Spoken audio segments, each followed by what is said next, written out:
Hi, how are you? My name is Mike Kresch. I'm a principal and co-founder here at Repceptional, and wanted to talk to you today about a trend that I've noticed in the online reputation management space.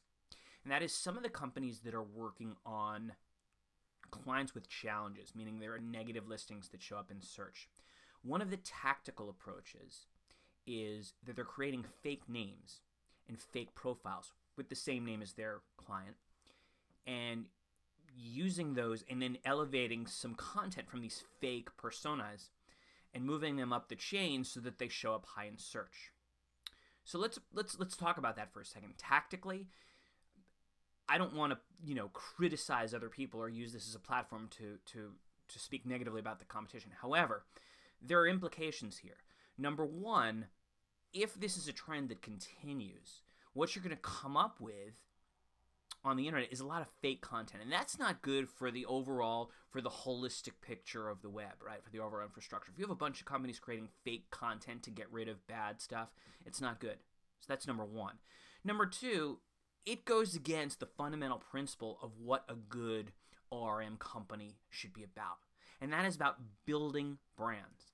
What a wasted opportunity, right? If a company is actually taking a client and creating fake content around somebody else's name, it means two things. It means one, they don't care about that person's brand, because when somebody puts that person's name in search, just some fake person's going to show up. And two, it misses a critical opportunity, right? The opportunity to create premium content that tells a compelling, interesting story that puts a person's brand in a positive light and actually elevates his or her career. So in closing, what I want to say to you is keep an eye out, keep a careful eye out if you're selecting or looking at ORM, online reputation management companies. The key question to ask when you're interviewing people is, what is your approach to brand strategy? And there needs to be a concrete answer to that question.